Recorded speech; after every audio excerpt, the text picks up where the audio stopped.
আমি শুভঙ্করের খোঁজ করতাম কেন? আমি কি এই কড়িকেই আগে দেখেছি? চিনি, তুমি এখানে কি করছো? তুমি গাড়ি... আপনার ঠিক পেটিকের থেকে এখন আমার শুভঙ্করের সঙ্গে দেখা করাটা বেশি জরুরি।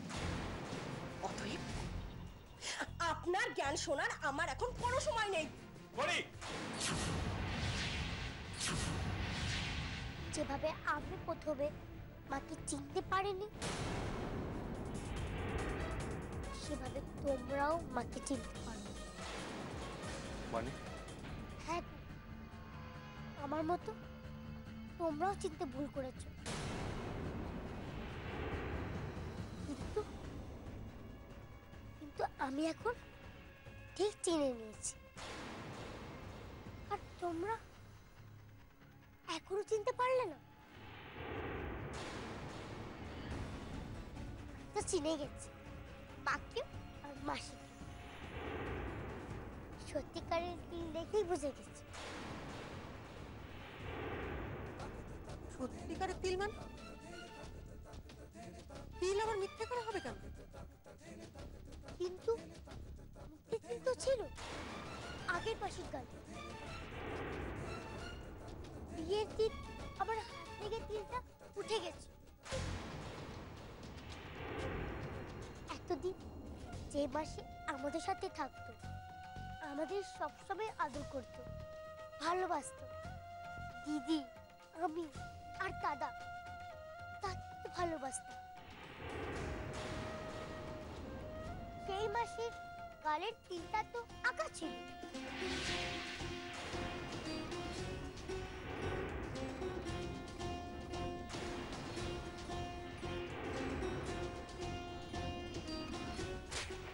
মাসি, তোমার গালে তিল থেকে দাগটা হয়েছে মনে হচ্ছে।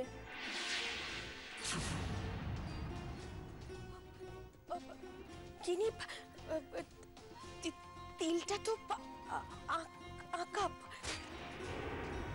তিল উঠে গেছিল? হ্যাঁ। তো মাসি মানে করি, ওর তিল মিথ্যে হবে কেন? ওরই তো আসল তিল।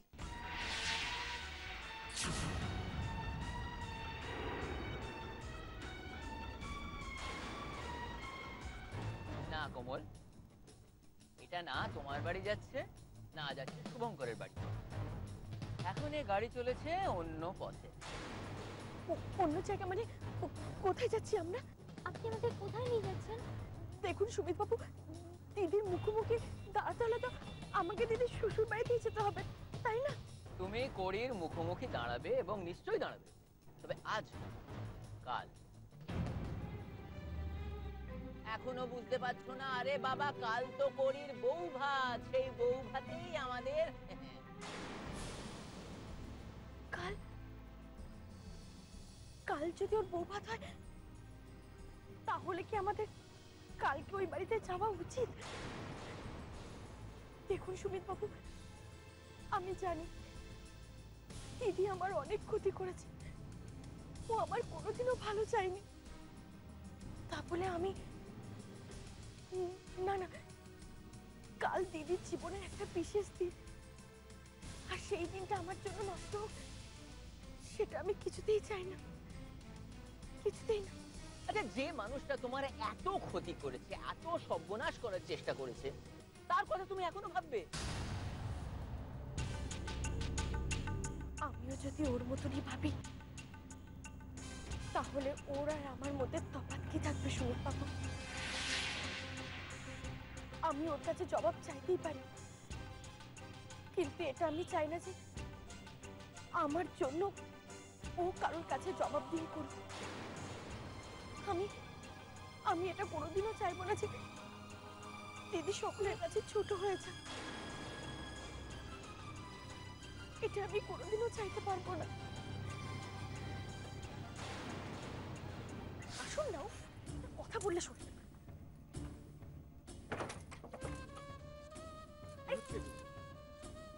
কেন করছো এরকম? কি করেছি আমি? কি করেছি বলুন তো? না মানে আমি বুঝতে পেরেছি, তখন আমি আপনার মায়ের সঙ্গে ওভাবে কথা বললাম বলে আপনি, কিন্তু তার জন্য তো আমি সরি বলেছি। আমি তার কথা বলছি। কেন তুমি সবার সামনে এরকম ভাবে টেনে আনলে আমাকে? দরকার ছিল তাই টেনে এনেছি। দরকার থাকলে মুখে বলতে পারো, আমি চলে আসতাম। আমি তো অনেকক্ষণ ধরে মুখে বলার চেষ্টা করছি, কেউ তো আমার কোনো কথা কানেই নিচ্ছে না, আর সেই জন্যই আপনার তুমি একবারও ভেবে দেখলে না? বাইরে অতজন লোক, তাদের সামনে ওরকম ভাবে টেনে আনলে, তারা কি ভাবলো? এই যে শুনুন, কে কি ভাবলো তাই নিয়ে আমার কোনো মাথা ব্যথা নেই, ঠিক আছে? এবার আমাকে বলুন তো, ওই বাড়ির লোক যাতে এই বাড়িতে না আসে তার ব্যবস্থা আপনি কি করেছেন? কি হলো?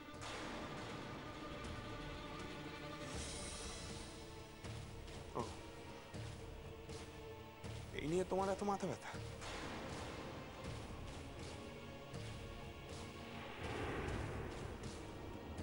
আচ্ছা, আপনার কি কথা কানে যায় না? আমি আপনাকে বলছি, আপনি কি ফোন করেছেন? আমি জানি না ফোন করে ওদেরকে কি বলবো। এটাও কি আপনাকে আমায় শিখিয়ে দিতে হবে?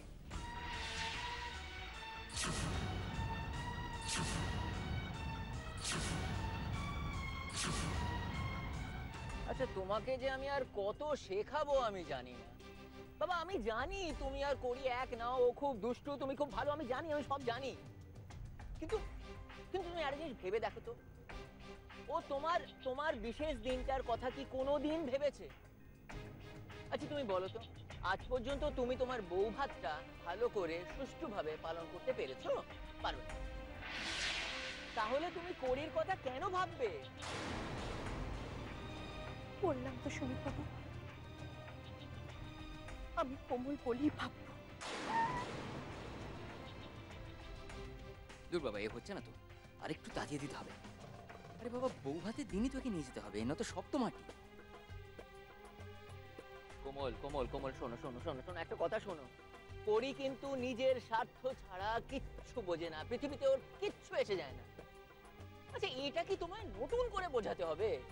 কোমল, ও কিন্তু শুধু তোমাকে আর মল্লাদাকে ঠকায়নি, এমনকি ও শুভঙ্করকেও ঠকিয়েছে।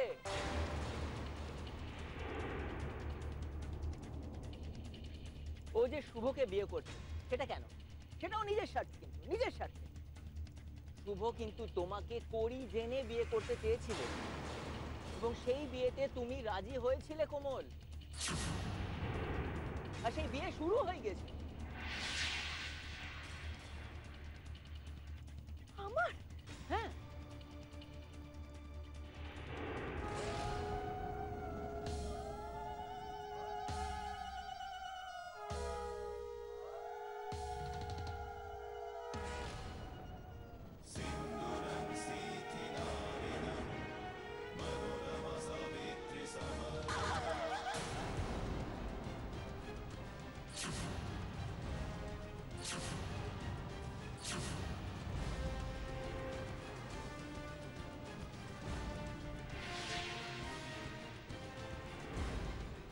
করি, কি হলো?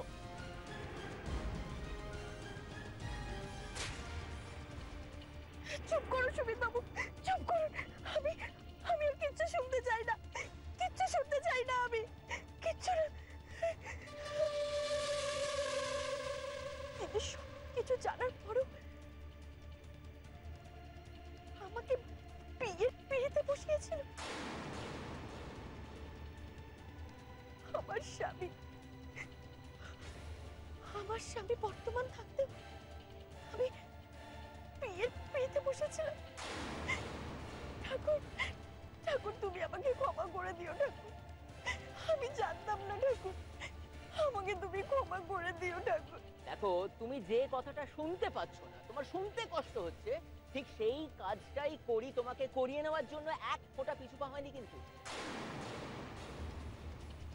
আর যেই বুঝলো যে এবার পুলিশ আসছে, ওকে হাতে নাতে ধরবে, অমনি সে তোমার পোশাক পরে করি সেজে বিয়ের পিড়িতে বসে পড়বে। আচ্ছা কোমল, একটা জিনিস বলো তো, এটা তো ও শুভঙ্কর আর শুভঙ্করের বাড়ির লোকজনকেও ঠকাচ্ছে, আবার ঠকাচ্ছে, ভেবে দেখো, আবার ঠকাচ্ছে। তুমি এটা অ্যালাউ করবে? তাহলে কোমল, ওদের প্রতি কি তোমার কোনো দায়িত্ব নেই? না কোমল না, বিয়ে হয় লোকজন ডেকে, কেন বলো তো? কারণ তারা সাক্ষী হিসেবে দাঁড়ায়। সেই সাক্ষীদের সামনে তোমার কাজ হবে কালকে পরীর মুখোশটা খুলে দিয়ে ওর আসল রূপটা সকলের সামনে তুলে ধরবে। আর শুধু তাই না কোমল, এছাড়াও যে ও কি কি করেছে শুনলে তো তোমার।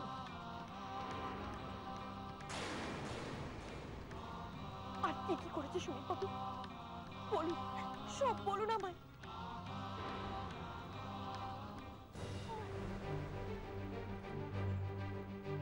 কালকে তো বউবার, এখনো হাতে সময় আছে, আমি ভেবে নিয়ে কিছু একটা বলে দেবো। না, আজ আর কিছু একটা না। যা বলবে পরিষ্কার করে বলবেন, যাতে ওই বাড়ি কেউ এই বাড়িতে না আসে। আর সেটা এক্ষুনি। ফোন করুন। আরে হাঁ করে আমার মুখের দিকে তাকিয়ে কি দেখছেন? ফোনটা করুন।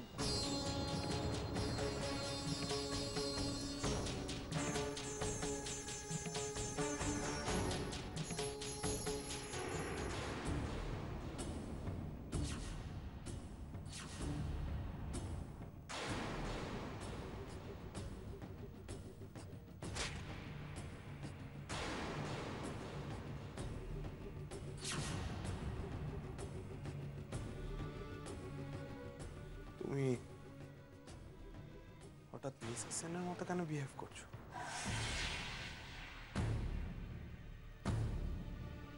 এই দৃষ্টি তো আমি মিসেস সেনের চোখে দেখেছি।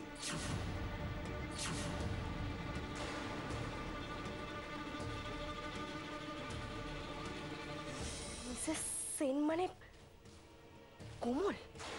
না করে তুমি তোমার বোনের মতো কথা বলছো, বোনের মতো তাকাচ্ছ।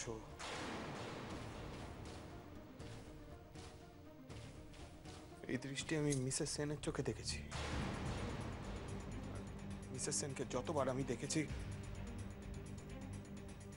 আমার মনে হয়েছে উনি কারোর ক্ষতি ছাড়া উপকার করতে পারেন না। আর সেই দৃষ্টি আমি এখন তোমার চোখে দেখতে পাচ্ছি। না না, এই আমি কি করছি? নিজেকে বাঁচাতে গিয়ে যে নিজের কবর নিজেই করছি।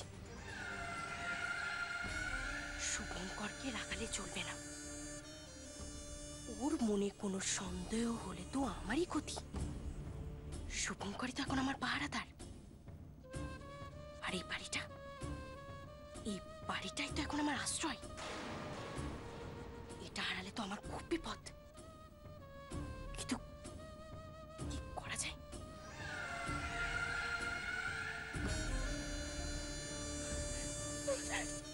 কি করবো বলুন? আমরা যে যমজ বোন, একই রকম দেখতে, তাই রাগ করলে দুজনকে একই রকম দেখতে লাগে। কিসের রাগ? কেন রাগ?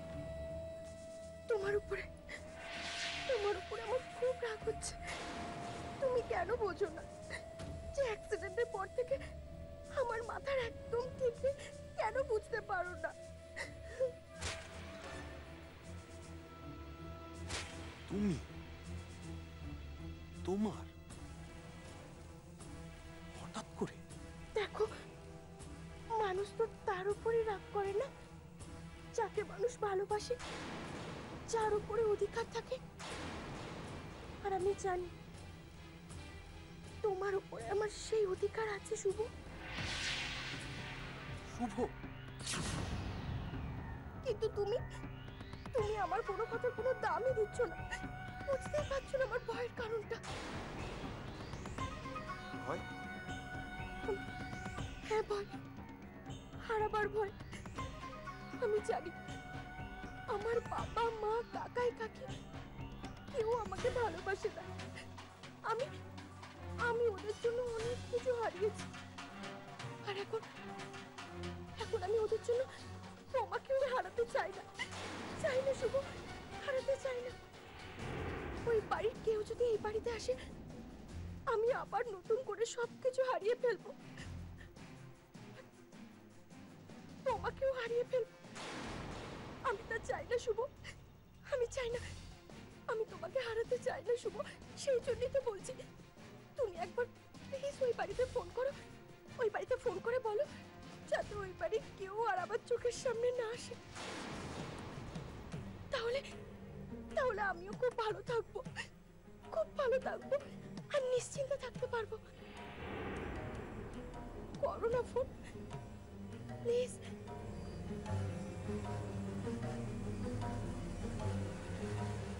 কি হলো শুভ, আমার কথাটা তুমি রাখবে না?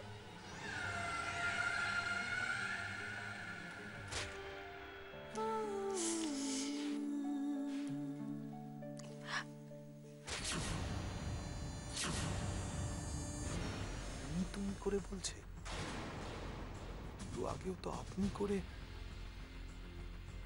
এত সহজে আপনি থেকে তুমিতে চলে গেল। দেখো কাল কাল আমাদের বউ ভাত, আমাদের ফুলসজ্জা। আমি চাই না যে এই দিনটা নষ্ট হয়ে যাক। আর তাছাড়া এই দিনটা নিয়ে আমি কত স্বপ্ন দেখেছি, সেই জন্যই আমি তোমাকে বলছি, আমি চাই না যে ওই বাড়ির সবাই এই বাড়িতে আসুক আর এই দিনটা এভাবে নষ্ট হয়ে যাক। তুমি কিছু করবে না? দেখো তুমি যদি কিছু না করো তাহলে কিন্তু আমি খুব কষ্ট পাবো। কি হলো বলো না, তুমি ফোন করবে? স্বপ্ন দেখছে, স্বপ্ন দেখছে আমাদের ফুলসজ্জা নিয়ে। কথা দিচ্ছি আপনাকে আমায় ভালোবাসতে হবে, একজন বন্ধু হিসেবে মেনে নি, স্বামী হিসেবে আপনাকে মানতে হবে।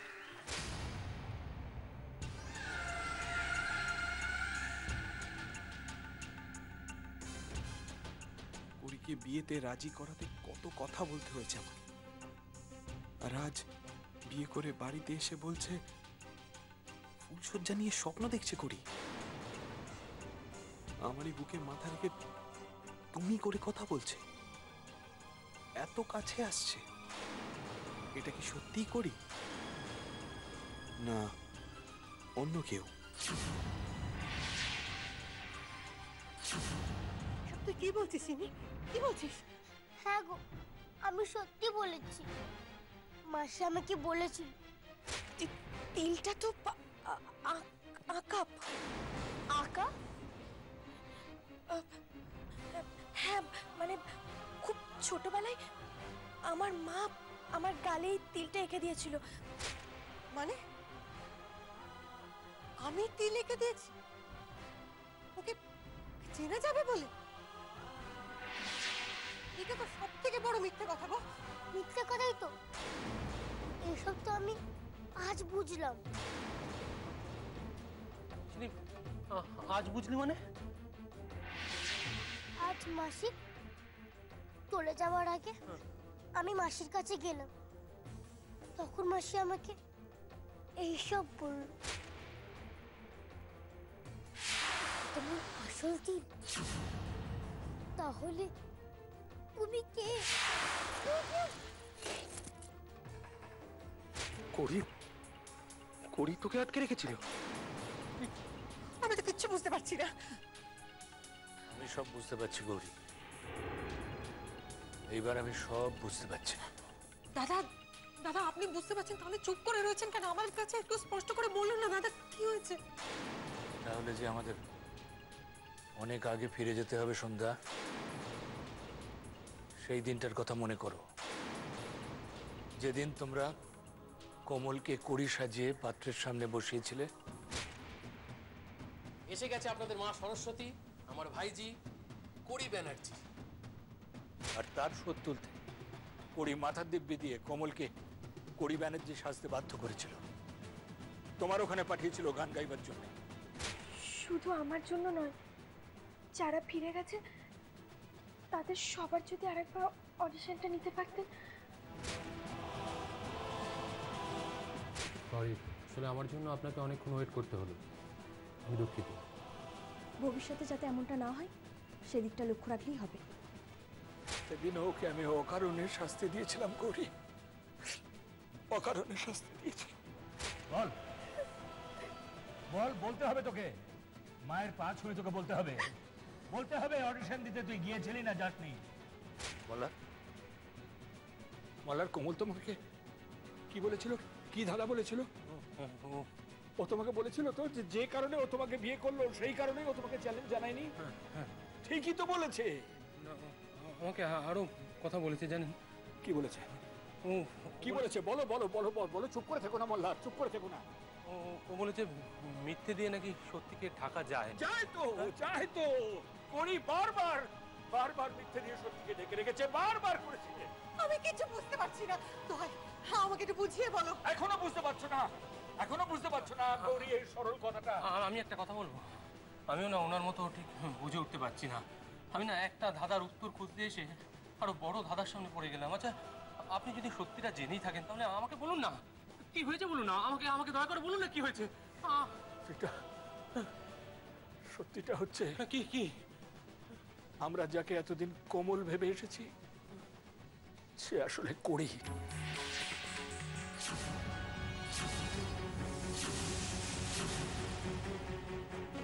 আর কোমলকে ও বাড়িতে কড়ি সাজিয়ে রাখা হয়েছিল।